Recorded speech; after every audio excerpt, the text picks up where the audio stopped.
اب یہ بھی جان لیجئے، جو میں نے شعر بارہا آپ کو سنایا ہے، اس حقیقت کو آج سے سینکڑوں سال پہلے کس خوبصورتی سے شیخ سعدی نے بیان کیا. آدمی زادہ طرفہ معجون است، از فرشتہ سرشتہ وز حیوان. یہ آدم ذات جو ہے یہ عجیب مرکب وجود کا حامل ہے، اس میں فرشتہ بھی موجود ہے اور حیوان بھی موجود ہے. روح جو ہے اسے آپ کہہ سکتے ہیں فرشتے کی بہن ہے. ان کا مادہ تخلیق ایک ہی ہے، نور. ملائکہ بھی نور سے پیدا کیے گئے اور ارواح انسانیہ بھی. اس اعتبار سے آدمی زادہ طرفہ معجون است، از فرشتہ سرشتہ وز حیوان. اور ایک اور شاعر نے کہا ہے بہت خوبصورت انداز میں، روح کے بارے میں کہنے یا اس کو کسی اور طرف بھی لے جایا جا سکتا ہے، وہ اس سے میں ابھی جانا نہیں چاہتا. جان نہاں در جسم او در جان نہاں، اے نہاں اندر نہاں اندر نہاں. جان ہمارے جسم میں چھپی ہوئی ہے، کہاں ہے؟ دیکھی کسی نے؟ موت کے وقت نکلتے دیکھا اس کو؟ کہاں ہے؟ ہم نے ڈسیکشن کی تھی میڈیکل کالج میں فرسٹ 2 ایئرس میں، تو ہمیں تو کہیں جان جو ہے پتہ نہیں چلا کہاں ہوتی ہے جان. آج بھی آپ اناٹومی کی کتابیں پڑھ جائیے، موٹی موٹی فزیولوجی پڑھ جائیے، جان کا کچھ پتہ نہیں کہاں ہوتی ہے. جان صرف ایک کیفیت کا نام ہے، اور اس کا جسم سے علیحدہ کوئی تصور ہی نہیں، کوئی وجود ہی نہیں.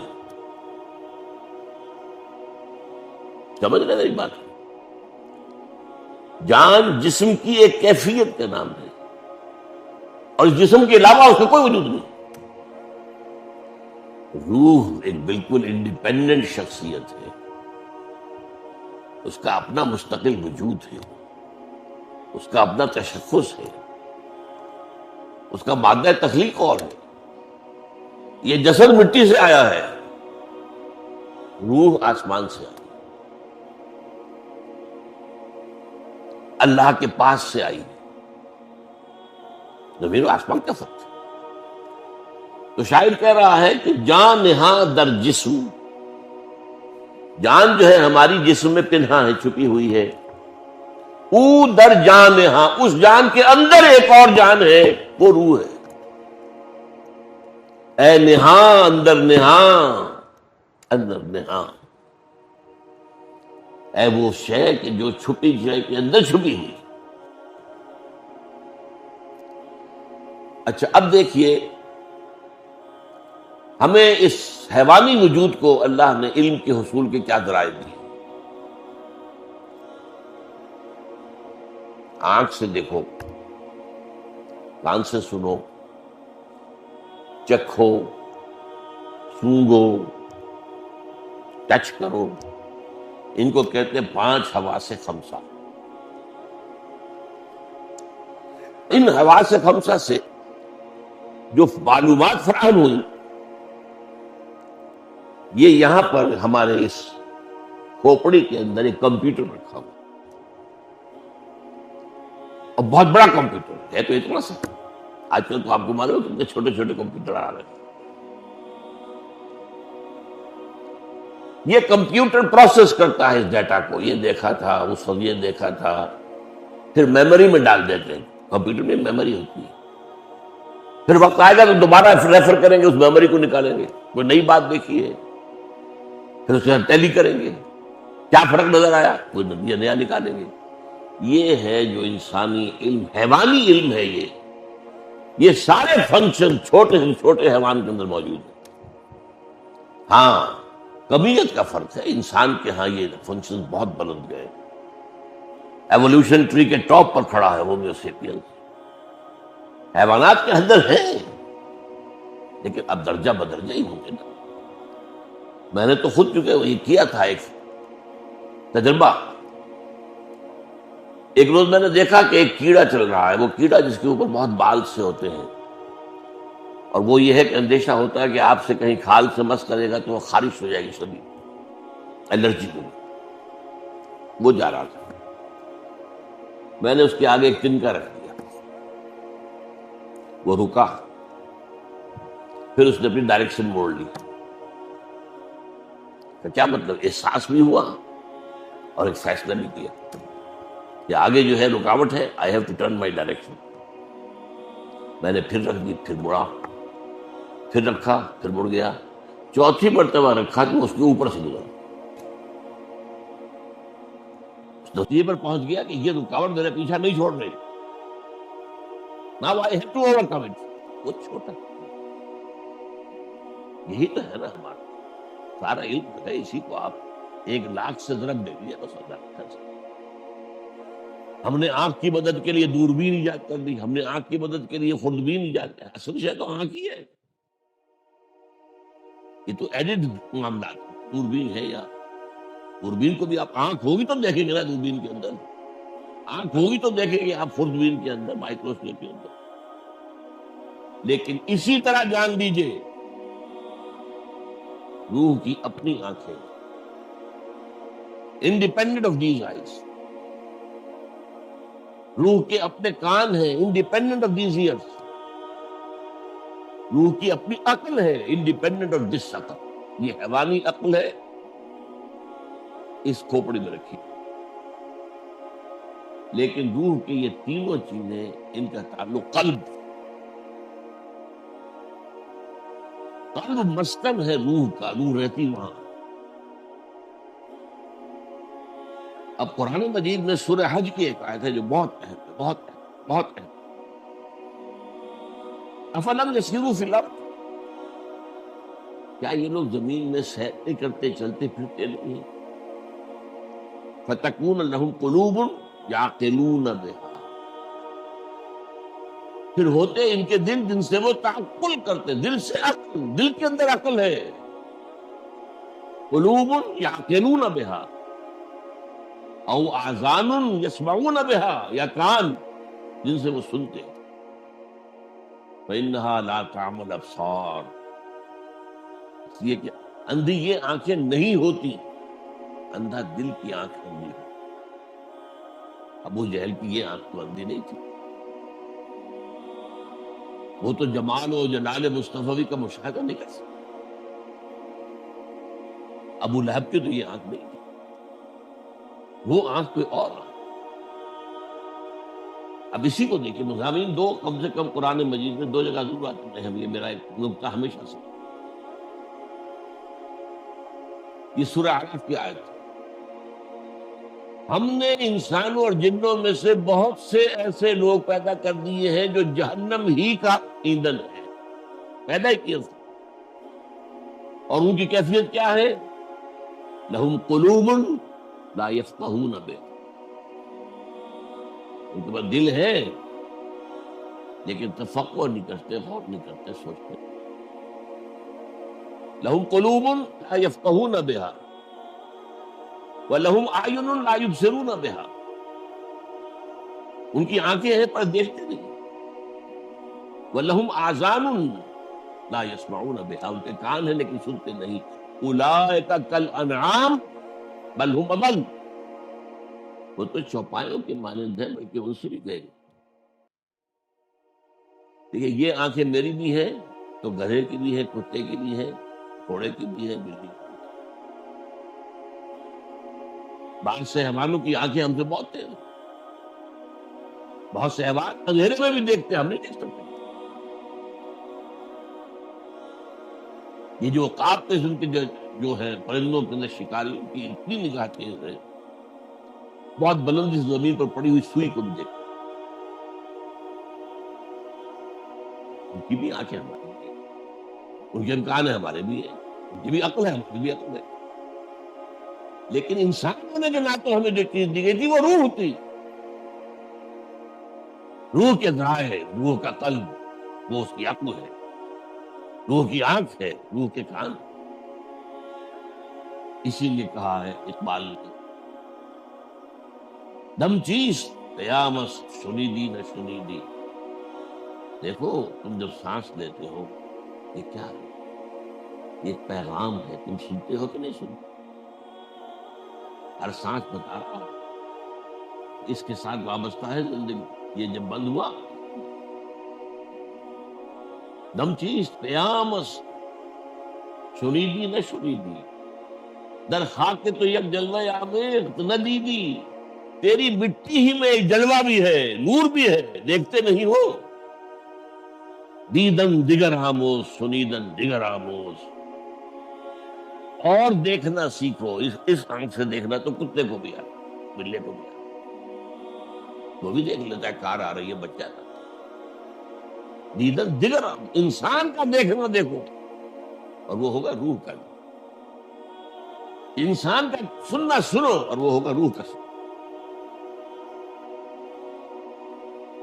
اب اگلی بات سمجھو. یہ جو دو وجود ہیں ان کی سورسز ایبسولوٹلی ڈفرنٹ، اینڈ بلکہ یوں سمجھیے متضاد. حیوانی وجود اور وجود کے معنی جسم جمع جان، ان کا بریک کر دیا، دو الگ الگ چیزیں نہیں. وہ مٹی سے بنا. اور یہ وہ نقطہ ہے جو سائنس اور مذہب میں متفق علیہ ہے. سائنس بھی یہی کہتی ہے اور اللہ کی کتاب بھی یہی کہتی ہے. روح اس کا اس خاک سے کوئی تعلق نہیں. وہ عالم امر سے آئی ہے، بلندیوں سے آئی ہے.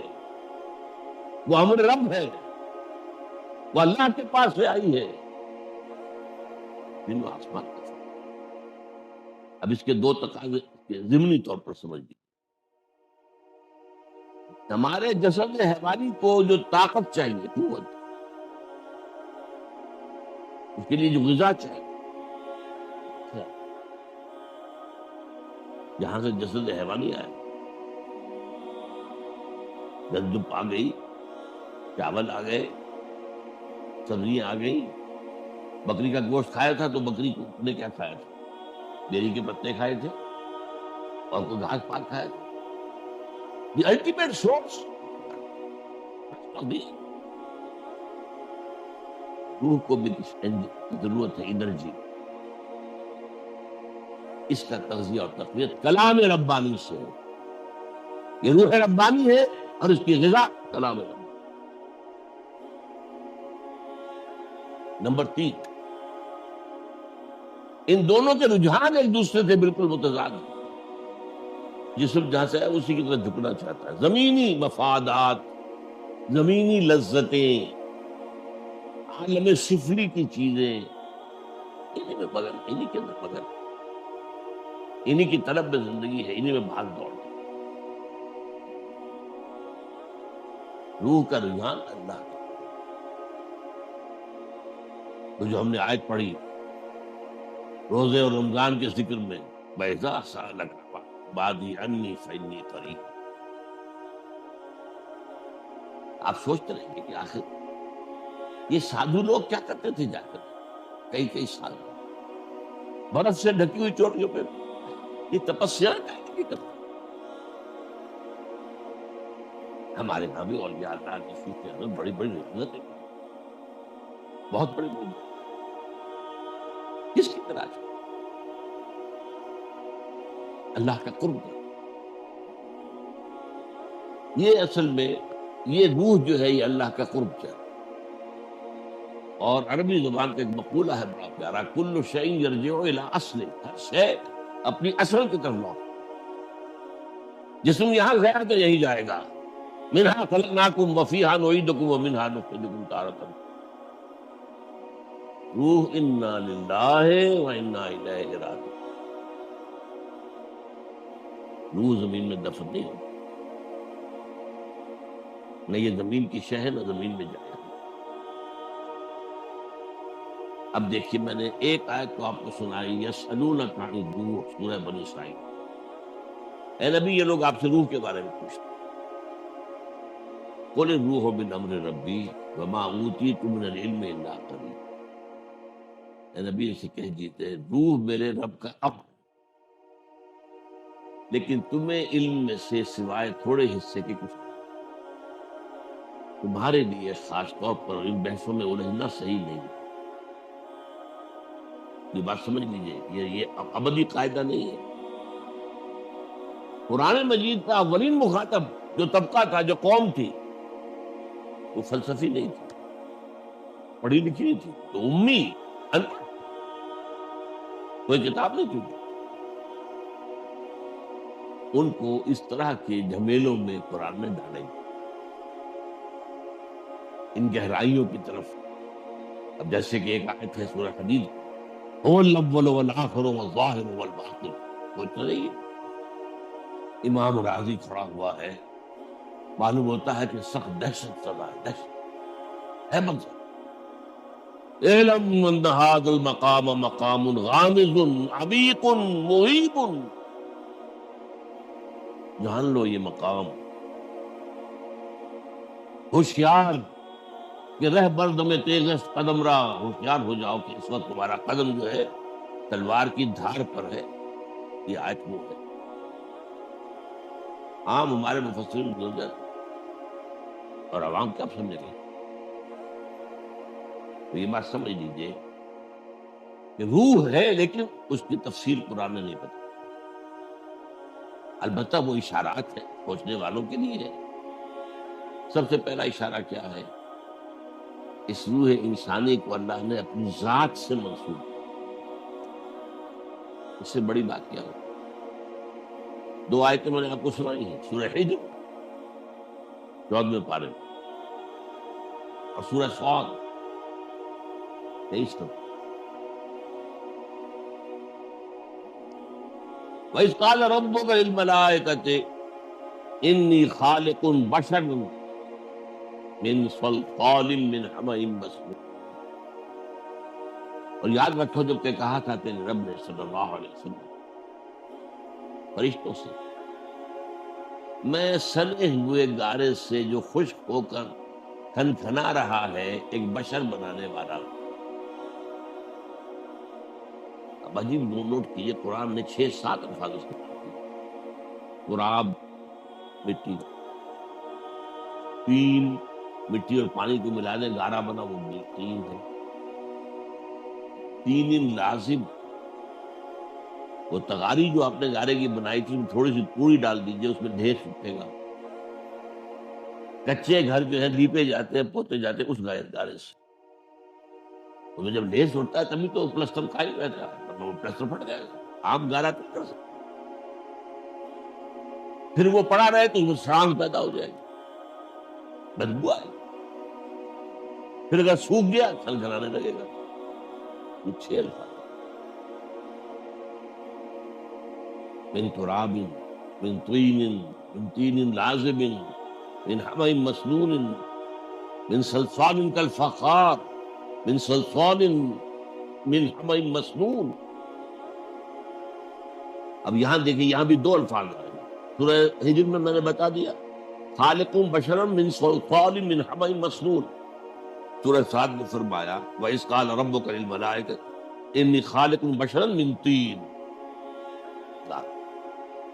پھر دونوں جگہ کیا الفاظ ہیں؟ یہ ہے اصل شے، فَإِذَا سَوَّيْتُهُ وَنَفَخْتُ فِيهِ مِن رُوحِي فَقَعُوا لَهُ سَاجِدِينَ۔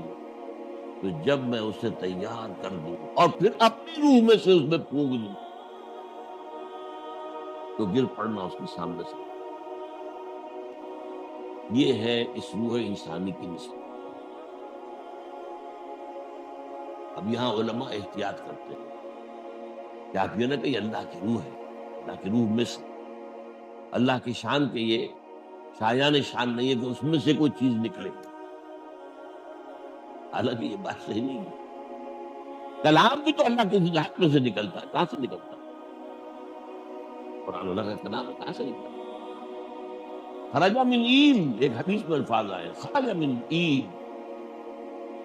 اللہ تعالیٰ کی خدمت میں تحفہ اس سے بہتر کوئی پیش نہیں کیا جا سکتا جو خود اس کے اندر سے برآمد ہوتا۔ قرآن پڑھو کھڑے ہو قرآن کے ساتھ سناؤ اللہ، جیسے اللہ کے رسول کہتے تھے، فرمائش کرتے ہوئے سناؤ قرآن۔ اور عبداللہ ابن مسعود کہتے ہیں، میں نے کہا حضور میں آپ کو سناؤں، آپ پر تو قرآن لازم ہے۔ فرمایا ہاں، لیکن مجھے دوسروں سے سن کر اللہ بھی سنا۔ حدیث میں ہے قیامت کے دن جو عالم باعمل ہوگا جو اللہ کے دین کی شرطوں کو پورا کرتا ہوگا اور پھر اور بہت اچھا خوش رہان قاری بھی ہوگا، اللہ فرمائیں گے قرات کرتے رہو کرتے رہو کرتے رہو، جب تک کرتے رہو گے تمہارے درجے بلند سے بلند تر ہوتے ہوتا ہے۔ تو انی خالق بشر من صلصال من حمإ مسنون، یا انی خالق بشر من طین فإذا سويته ونفخت فيه من روحي فقعوا له ساجدين۔ تو یہ کہتے ہیں علماء کہ یہ اس روح کی عظمت کو ظاہر کرنے کے لیے اللہ نے اس کو اپنی ذات کی طرف نسبت دی ہے۔ یہ اللہ کی روح میں سے کوئی روح نہ سمجھے، اللہ کی ذات کا تجزیہ نہیں ہے تاکہ اس میں سے کوئی ٹھیک ہے؟ احتیاط کا راستہ جو ہے وہی بہتر ہو۔ اب دیکھیے کہ یہ جو بدقسمتی سے ہمارا جو موجود جدید جو دینی فکر ہے، جو اپنی جگہ پر بعض اعتبارات سے بہت قیمتی، مثلا یہ کہ جدید دینی فکر نے یہ واضح کیا کہ اسلام صرف مذہب نہیں ہے، دین ہے، ایک اور بڑی بات، بہت اچھا۔ اسلام دین اس وقت ہوتا ہے جبکہ وہ غالب ہو، مغلوب ہو جائے تو مذہب رہ جاتا ہے، یہ ٹھیک ہے۔ اور بندہ مومن کا فرض ہے کہ باطل کے نظام کو توڑ پھوڑ کر اللہ کا نظام قائم کرے، جد و جہد کرنا فرض ہے، وہ کر دینا یہ آپ کے اختیار میں، اللہ چاہے گا تو ٹھیک ہے۔ جد و جہد نہیں کرتے تو آپ بھی اس جد و جہد کے لیے انتظام جماعت لازم، جماعت کے بغیر تو کام ہو ہی نہیں سکتا۔ اب یہ دینی فکر اب موجودہ دور میں لوگوں نے اس کو اجاگر کیا، اور وہ ایک بڑا احسان ہے اس امت کو۔ ان میں سے بعض شخصیات کا میں خود مرہون منت نے بہت فائدہ کیا، لیکن ایک بات بھی آج کہنی ہے آپ سے کہ سید ہوں، شبلی نعمانی ہو، مولانا فراہی ہو، مولانا فراہی کے شاگرد مولانا اصلاحی ہو، ابوالکلام ہوں، ابوالکلام کے راستے پر چلنے والے مولانا مودودی ہوں، بڑے محسن ہیں قوم کے، ذرا سر سید کو اس فہرست سے نکال دیجیے۔ ویسے قومی تو میں آپ کو بتا چکا وہ بھی محسن، قومی سطح، یہ لوگ دینی سطح پر نہیں محسن، لیکن دینی فکر جو ہے اگر کامل ہے تو صرف ایک سکتا ہے اور وہ علامہ اقبال ہے۔ باقی جو گنوائے ہیں آپ کو یہ مانتے ہی نہیں کہ روح بھی کوئی الگ شے ہے، تو سمجھتے بس جان اور روح ایک ہی شے ہے۔ اتنی بڑی حقیقت بھی آپ سے ہو جائے، اس لیے کہ ذہنوں کے اوپر سائنٹزم کا تسلط ہے، جو ہمارے حوالے سے خمسہ کے سے دیکھی نہ جا سکے، ویریفائی نہ کی جا سکے، اس کو کیسے مانے؟ چلو اللہ کو تو مان لیا، ایک کو تو ماننے پر کوئی تو تھا نہ آخر نے کائنات، لیکن اس سے آگے فرشتے کو کیوں مانا؟ جنات کو علیحدہ وجود کیوں مانا؟ یہ سائنٹزم، یہ مذہب جو it's a religion in itself, اور وہ اس کا غلبہ اتنا ہے کہ اچھے اچھے مفکرین پہ اس مغرب کے مادہ پرستانہ فکر کے تسلط سے شکنجے سے پورے طور پر آزاد نہیں ہو پائے۔ اب میں آپ کو وہ چیزیں بتا رہا ہوں جو میں نے کہا ہے، اگر نہ مانا جائے کہ روح جو ہے ایک علیحدہ جداگانہ تشخص کی حامل شے ہے، تو بہت سی باتیں سمجھ میں نہیں آتی۔ ایک جس کا ذکر میں پہلے بھی کر چکا ہوں، یہ عہد الست کب ہوا؟ اس نے الست بربکم قالوا بلی، ظاہر بات ہے وعدہ کیا، جسد تو تھی، اور تمام انسان ایک جگہ تو جمع ہو ہی نہیں سکتے تھے، وہ پھر نسل انسان دنیا میں آئیں گے نا، آدم کے پھر 3 بیٹے ہیں، پھر ان کے بیٹے ہوں گے، پھر ان کے بیٹے ہوں گے، پھر ان کے بیٹے ہوں گے، پھر ان کے بیٹے ہوں گے، قیامت تک جو ہے وارم بھرا ہاں انسان آ جائیں گے، لیکن وہ ایک وقت میں تو جمع نہیں ہو سکتے، ہاں ہوں گے ایک دن، اور وہ قیامت کا دن وہاں پھر جمع ہو جانا ہے سب نے، یا پھر وہ اس الست میں عہد الست کے وقت جمع ہوتے ہیں۔ اب یہی وہ چیز ہے جو میں نے ابھی آیت آپ کو سنائی، اس سے سورہ اعراف کے اندر ہے۔ ہم نے جہنم کے لیے بہت سے لوگوں کو پیدا کر دیا، جہنم کے لیے، آخر ہمیں چاہیے نا کچھ ایندھن جہنم کے لیے بھی درکار ہے. بہت سے انسان ہم نے پیدا اس لیے ان کا حال کیا ہے؟ لہم قلوب لا یفقہون بہا ولہم اعین لا یبصرون بہا ولہم آذان لا یسمعون بہا اولئک کالانعام بل هم اضل. وہ تو چوپائوں کے مانند جبل کے ان سے بھی گئے گزرے کیوں ہیں؟ اضل کیوں ہیں؟ پیدا تو ہم نے اس جگہ پر کیا تھا نا ان کو. یہ گر گئے نیچے پڑے رہے قہر مذلت کے اندر اٹھے. لہٰذا یہ ہے بات یہ انسان نسل یہ انسان نما حیوان ہے. اچھا نمبر 2 چیزیں یہ حدیث جو ہے حضرت ابو ہریرہ سے ترمذی میں موجود ہے. حضور سے پوچھا گیا متى وجبت لك النبوت یا رسول اللہ، اے اللہ کے رسول آپ کو نبوت کب ملی؟ فرمایا والآدم بین الجسد والروح. ابھی آدم کی روح علیحدہ تھی جس طرح تھا، ابھی روح میں پھونکی نہیں گئی تھی، تب بھی نبی تھا.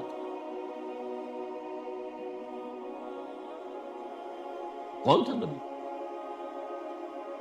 محمد ابن عبداللہ ابن عبد المطلب. یہ تو بہت عرصے بعد 10-12 سال بعد آئیں گے دنیا میں.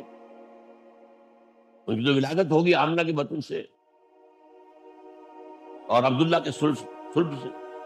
یہ روح محمدی.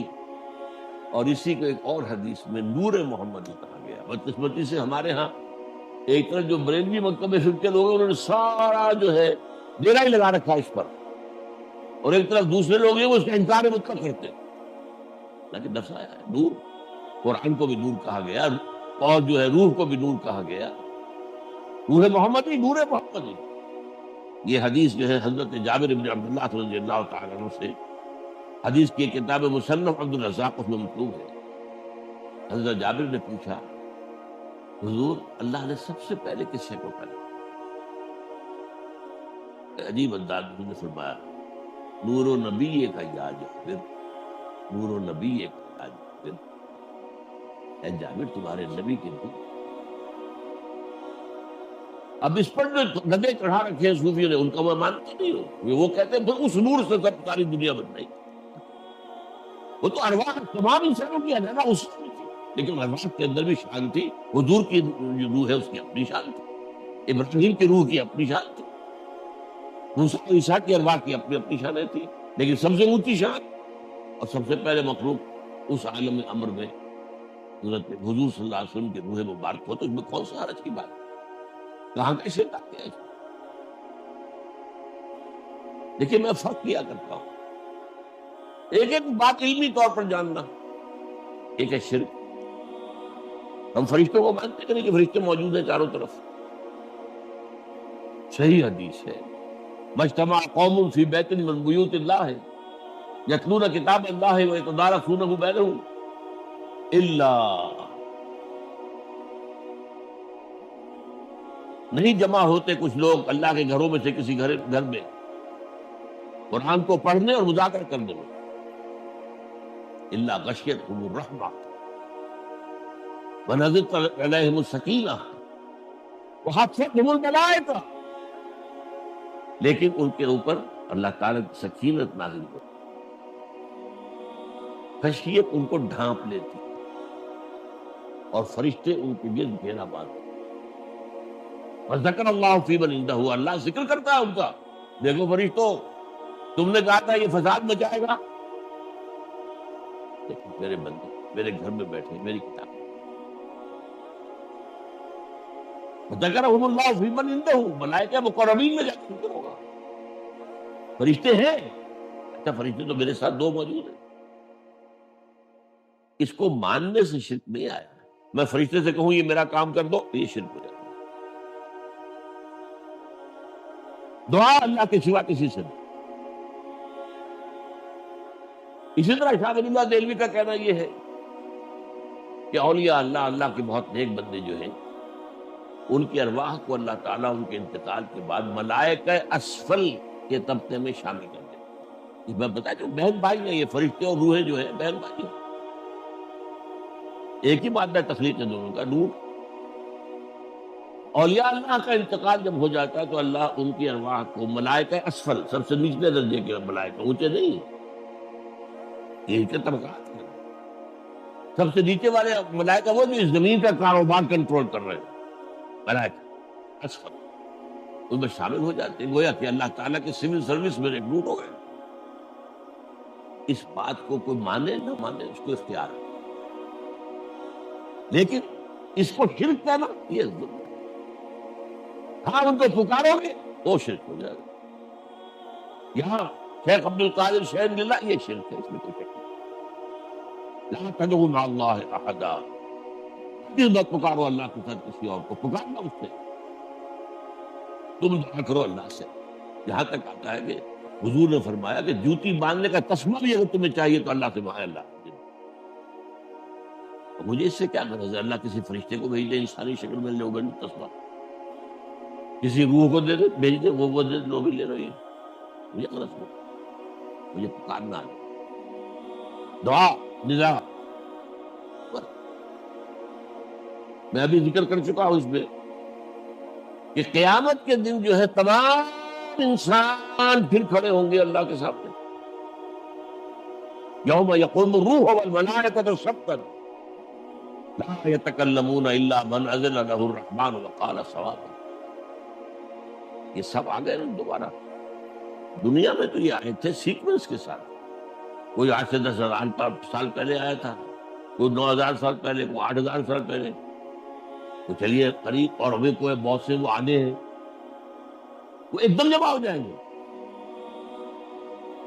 سورہ کہف میں فرمایا، یہ نقشہ دیکھیے، نقشہ دیکھیے، اللہ کے عامل صفحہ صفحے بنی ہوگی، فرشتوں کی صفحے اور ارواح انسانیہ کی صفحے۔ ارواح کے بارے میں تو حدیث بہت بھی، الارواح جنود مجندہ، لشکروں کے مانند ہے۔ اللہ فرمائے گا لقد جئتمونا کما خلقناکم اول مرہ، آ گئے ہو نا ہمارے پاس جیسے کہ ہم نے تمہیں پہلی مرتبہ پیدا کیا۔ پہلی تخلیق تھی عالم امر میں، عالم ارواح میں، اور وہ بیک وقت سب کی تھی، بابا آدم سے لے کر آخری آدمی تک جو دنیا میں آئے گا سب کے بعد۔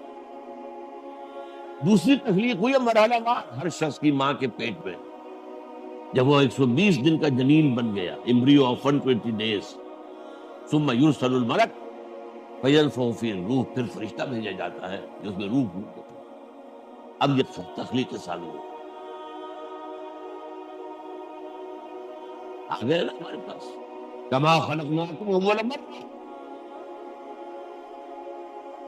جہنم میں جہنمی فریاد کرے، ربنا امتنا اثنتین واحییتنا اثنتین فاعترفنا بذنوبنا فهل الى خروج من سبیل۔ اے اللہ تو نے ہمیں 2 مرتبہ مارا، 2 مرتبہ زندہ کیا، اب ہم اپنے کوتاہیوں کا اعتراف کر رہے ہیں، تو یہاں سے نکلنے کا کوئی راستہ ہے کہ نہیں؟ 4-5 ادوار ہم پر آ چکے، ایک دور اور ہو جائے، میں یہاں سے نکل کر مہلت دے دیں۔ یہ کون سے 2 باتیں اور کون سے 2 احیاء؟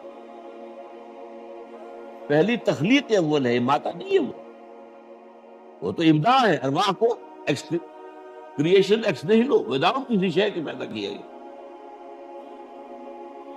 اس کے بعد انہیں سلا دیا گیا عہد لینے کے بعد، وہ پہلی زندگی تھی، پہلی موت آ گئی۔ اب وہ پڑے ہیں کولڈ سٹوریج کے اندر۔ جب میرا جنین تیار ہوا تھا رحم مادر میں، میری روح لا کر ڈال دی، یہ احیاء اول ہو گئے۔ اب میں مروں گا، وہی ماتا ثانی ہو گئی، پھر اٹھایا جائے گا، وہ احیاء ثانی ہو جائے گا۔ اس کے بعد کیا ہوگا؟ شروع میں کیا تھا؟ انا للہ، پھر کیا ہوگا؟ انا الیہ راجعون۔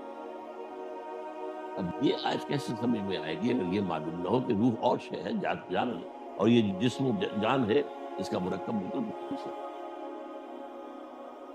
اچھا قرآن میں پھر وہی بات کہ اہم بات کم سے کم 2 دفعہ ضرور آئے گی۔ سورہ بقرہ کے 30 رکوع میں بھی یہ بات موجود ہے، کیف تکفرون باللہ وکنتم امواتا فاحیاکم ثم یمیتکم ثم یحییکم ثم الیہ ترجعون. یہاں صرف تخلیق کا ذکر نہیں ہے اور پہلی زندگی کا ذکر نہیں ہے، اس کے بعد موت کی شکل میں تھے نا. اس دنیا میں آنے سے پہلے آپ مردہ تھے، معدوم نہیں تھے. ہماری ارواح تھی، سوئی ہوئی تھی. کیف تکفرون باللہ، اللہ کا انکار کیسے کرتے ہو جبکہ تم مردہ تھے. فاحیاکم، یہ احیاء جو ہوا ہے پہلا، یہ ماں کے بطن میں. ثم یمیتکم، پھر وہ تمہیں مارے گا، یہ اماتہ ثانی ہو جائے گا. ثم یحییکم، پھر تمہیں زندہ کرے گا. ثم الیہ ترجعون، پھر تم اس جب لوٹے. یہ ہے جو میں کہہ رہا ہوں کہ دین کی تعلیمات کا یہ خفی پہلو، یہ فلسفیانہ پہلو، ان چیزوں کو آج سمجھنا اس لیے ضروری ہو گیا ہے کہ بہت سے معاملات میں سائنس بہت آگے نکل گئی. اب آپ کو سائنس اور دین کے درمیان، تعلیمات کے درمیان بڑے کلوز ریلیشن شپ کی ضرورت ہے. اب اس کے علاوہ اہم بات، قرآن یہ بھی کہتا ہے لَقَدْ خَلَقْنَا الْإِنسَانَ فِي أَحْسَنِ تَقْوِيمٍ، اور پھر کہتا ہے ثُمَّ رَدَدْنَاهُ أَسْفَلَ سَافِلِينَ. کیا مطلب؟ احسن تقویم پر ارواح پیدا کی گئی تھی. تم ملائکہ کہ ہم اللہ ہیں. پھر اس کچھ بیچاری روح کو کہ اس عالم بالا کے ناز و نام کی پلی ہوئی پڑی، اس کو لا کر ایک انسان کے بچے کے اس کے جسد میں ڈال دیا گیا. اور انسان کا بچہ کمزور ترین شے ہے دنیا کی، یہ معلوم ہونا چاہیے. حیوانات کے بچوں کا کیا ہوتا ہے؟ بکری نے ابھی بچہ دیا، چند منٹ لگیں گے اس کو پورے ٹانگے ذرا اسی لڑکھڑائے گی، وہ کھڑا چل رہا ہے. بچڑے، کٹے اور جانور، انڈے میں سے نکلا ہے وہ چوزا، دوڑ رہا چل رہا، انڈے میں سے بھی نکلتا ہے. یہ جو کمزور ترین انسان کا بچہ، وہ روح لا کر اس میں ڈال دی، باندھ دی گئی. اب اس کا کام یہ ہے کہ اسے جو جسم مل رہا ہے اس دنیا کے اندر، اس کے ذریعے سے نیکیاں کمائے تاکہ اپنے مقام پر دوبارہ پہنچ جائے. کسی نے تمہیں پہاڑ پر سے گرا دیا ہے، اب تمہیں چڑھنا پڑے گا. ذرا چڑھائی میں محنت لگے گی. ہمارا مقام تو بہت بلند ہے، فرشتوں سے بلند، لیکن وہاں سے اب گرا کہاں دیے گئے؟ ظاہر بات ہے فرشتوں سے نیچے جنات ہیں، جنات سے نیچے یہ سارے حیوانات ہیں زمین کے، اور ان میں ایک انسان بھی ہے. وہ بتا چکا ہوں آپ کو کہ تمام حیوانات میں ضعیف ترین بچہ وہ انسان کا ہوتا ہے. کتنا وقت لگتا ہے اس کو، اس طرح اس کو چلانے کے لیے، چلانا سیکھنے سکھانے کے لیے جو پاپڑ بیلنے پڑتے ہیں، اس کو بولنا سکھانا پڑتا ہے، وہ کس قدر صحیح. یہ اب دونوں باتیں ٹھیک ہو. اسی طرح قرآن یہ بھی کہتا ہے ظلوم ہے انسان، جہول ہے انسان، خلق حلوہ، بہت جلدی پسند ہے، اجرت پسند ہے، اور بہت ہی تھن گرا ہے. یہ ساری کس کے لیے کہی جا رہی ہے؟ جو اشرف المخلوقات ہے. کیوں؟ یا یہ غلط ہے یا وہ غلط نہیں، بھائی دونوں صحیح. اپنی خلقت کے اعتبار سے ظلوم بھی ہے، جہول بھی ہے، عجول بھی ہے، حلوہ بھی ہے. اپنی فطرت کے اعتبار سے، روح کے اعتبار سے بلند ہوئی.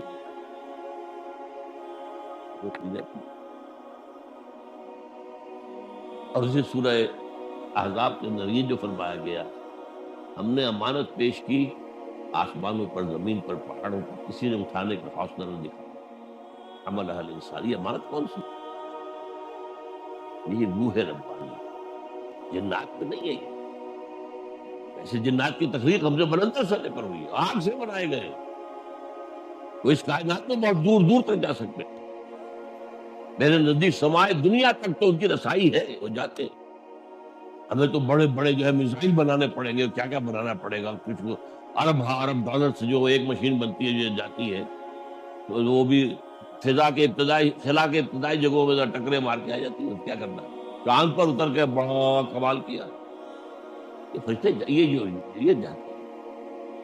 یہ تو آسمان کی سمائے دنیا پر جا کر فرشتوں کی سرگوشیاں سنتے ہیں. یسترقون السمع، سنتے ہیں، چرا لیتے ہیں، اور وہاں سے آ کر اپنے کاہن جو زمین پہ بیٹھے ہوئے ہیں، اپنے دلال، ان کو بتاتے اب یہ ہونے والا ہے، اور وہ اس کے برابر پیش گوئی کرتے ہیں، اپنا دھندا چلاتے ہیں. جیسے وہی آپ کا سول سیکرٹری اسلام آباد میں آپ کا دوست ہے، وہاں سے آپ کے تبادلے کا حکم ہے، ٹائپ ہو گیا، اس نے بتا دیا ہو گیا فیصلہ. ابھی وہ آئے گا آپ تک پہنچنے میں، وہ ٹائپ ہوگا، پھر دستخط ہوں گے، پھر ڈسپیچ ہوگا، پھر وہ آئے گا، پھر آپ تک پہنچے گا، لیکن وہ آپ نے اس کو بتا دیا. یہ کام جنات کرتے ہیں. یسترقون سب، وہ سنتے ہیں بیٹھ کر رسل گوشی. تو یہ، لیکن یہ ظاہر بات ہے کہ اسی لیے تو اس کو عزازیل نامی جن کو جو ہے دھوکہ دے، انا خیر منہ، میں اس آدمی سے بہتر ہوں، خلقتنی من نار و خلقتہ من طین. اسے اس روح کا علم نہیں تھا، وہ انسان کو صرف گانے سے سمجھ رہا ہے، اور گانا یقیناً کمتر ہے اس سے. یہ بات تو غلط تھی اس کی. تو انسان کی یہ جو ہے حیوانی جو اس کا وجود ہے، وہ تو گانے سے بنا ہے، اور وہ آگ سے بنا. لہذا مؤصل ہے اس تخلیق خلقت کے اعتبار سے، لیکن فطرت میں جو روح ربانی پھوٹی گئی ہے انسان، اس کا جو بلند مقام ہے، جس کی وجہ سے اللہ اسے اپنی ذات کی طرف منسوب ہے. اب آخری بات یہ، اس روح کا ذات باری تعالیٰ کے ساتھ تعلق کیا ہے؟ روح کا اللہ کی ذات کے ساتھ تعلق، بس ایک بات میں نوٹ کر لیجئے، ذات و صفات باری تعالیٰ کے بارے میں کوئی بھی مثال صحیح مکمل نہیں ہو سکتی. ہمارا ذہن، ہماری منطق، ہمارے الفاظ، ہماری زبان بنی ہے ہمارے مشاہدات سے. تو جو ما بعد طبیعیاتی حقائق ہیں، میٹا فزیکل ٹروتھس، وہ ہماری زبان کے اندر ادا نہیں. اس لیے قرآن میں مثالیں اللہ، اسی لیے یضرب اللہ الامثال للناس، ایک بات جیسے کہ ہے سمجھ میں نہیں آتی، مثال سے ذرا سا قریبی تاثر دے دیا جاتا. تو بعض صوفیہ نے بہت عمدگی کے ساتھ اس کو بیان کیا ہے. اس روح کا اور ذات باری تعالیٰ کا تعلق وہی ہے جو سورج اور اس کی کرن، سورج سے کرن نکلی ہے، کتنے کروڑ میل آ گئی ہے زمین تک، لیکن کیا اس کا رشتہ سورج سے منقطع ہوا ہے؟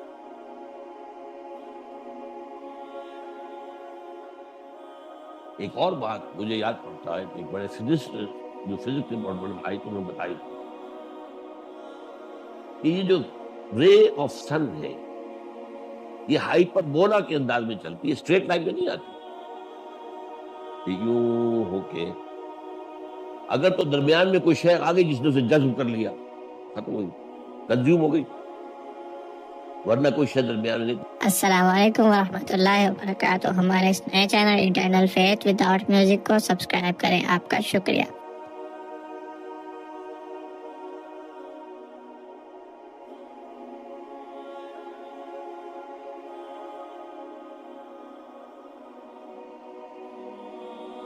اب یہ بھی جان لیجیے، جو میں نے شعر بارہا آپ کو سنایا ہے، اس حقیقت کو آج سے سینکڑوں سال پہلے کس خوبصورتی سے شیخ سعدی نے بیان کیا.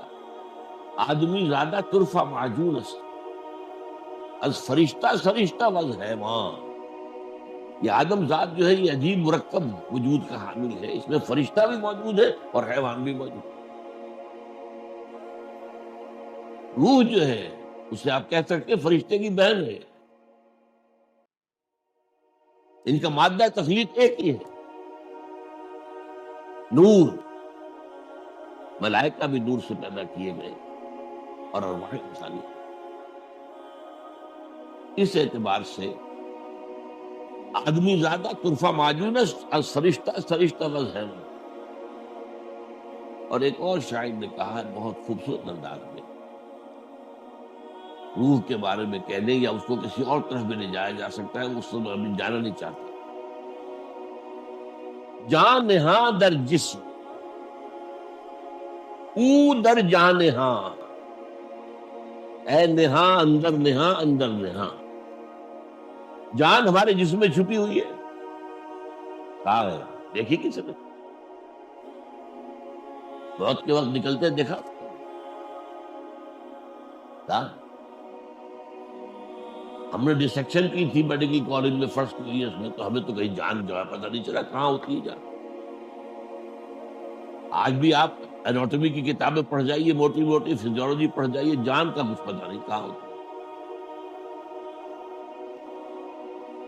جان صرف ایک کیفیت کا نام ہے، اور اس کا جسم سے علیحدہ کوئی تصور ہی نہیں، کوئی وجود ہی نہیں. سمجھ رہے میری بات؟ جان جسم کی ایک کیفیت کا نام ہے، اور اس جسم کے علاوہ اس کا کوئی وجود نہیں. روح ایک بالکل انڈیپینڈنٹ شخصیت ہے، اس کا اپنا مستقل وجود ہے، اس کا اپنا تشخص ہے، اس کا مادہ تخلیق اور ہے. یہ جسد مٹی سے آیا ہے، روح آسمان سے، اللہ کے پاس سے آئی. زمین و آسمان کا فرق. تو شاعر کہہ رہا ہے کہ جان نہاں در جسم، جان جو ہے ہماری جسم میں پنہا ہے، چھپی ہوئی ہے. او در جان نہاں، اس جان کے اندر ایک اور جان ہے، وہ روح ہے. اے نہاں اندر نہاں، اندر نہاں، اے وہ شے کہ جو چھپی شے کے اندر چھپی ہے. اچھا اب دیکھیے، ہمیں اس حیوانی وجود کو اللہ نے علم کے حصول کے کیا ذرائع دیے. آنکھ سے دیکھو، کان سے سنو، چکھو، سونگو، ٹچ کرو. ان کو کہتے ہیں 5 حواس خمسہ. ان حواس خمسہ سے جو معلومات فراہم ہوئی، یہ یہاں پر ہمارے اس کھوپڑی کے اندر ایک کمپیوٹر، اور بہت بڑا کمپیوٹر ہے. تو اتنا سا آج کل تو آپ کو معلوم ہے کتنے چھوٹے چھوٹے کمپیوٹر آ گئے. یہ کمپیوٹر پروسیس کرتا ہے اس ڈیٹا کو، یہ دیکھا تھا اس وقت، یہ دیکھا تھا، پھر میموری میں ڈال دیتے ہیں. کمپیوٹر میں میموری ہوتی ہے، پھر وقت آئے گا تو دوبارہ ریفر کریں گے، اس میموری کو نکالیں گے، کوئی نئی بات دیکھی ہے پھر اسے ٹیلی کریں گے، کیا فرق نظر آیا، کوئی نتیجہ نیا نکالیں گے. یہ ہے جو انسانی علم، حیوانی علم ہے. یہ سارے فنکشن چھوٹے سے چھوٹے حیوان کے اندر موجود. ہاں کمیت کا فرق ہے، انسان کے ہاں یہ فنکشن بہت بلند ہے. ایوولوشن ٹری کے ٹاپ پر کھڑا ہے ہومو سیپین. حیوانات کے اندر ہے، لیکن اب درجہ بدل گئی. میں نے تو خود چونکہ یہ کیا تھا ایک تجربہ. ایک روز میں نے دیکھا کہ ایک کیڑا چل رہا ہے، وہ کیڑا جس کے اوپر بہت بال سے ہوتے ہیں، اور وہ یہ ہے کہ اندیشہ ہوتا ہے کہ آپ سے کہیں کھال سے مس کرے گا تو وہ خارش ہو جائے گی، سب الرجی. وہ جا رہا ہے، میں نے اس کے آگے ایک تنکا رکھا، وہ رکا، پھر اس نے اپنی ڈائریکشن موڑ لی. کیا مطلب؟ احساس بھی ہوا اور ایک فیصلہ بھی کیا کہ آگے جو ہے رکاوٹ ہے، I have to turn my direction. میں نے پھر رکھ دی، پھر مڑا، پھر رکھا، پھر مڑ گیا. چوتھی مرتبہ رکھا کہ اس کے اوپر سے مڑا.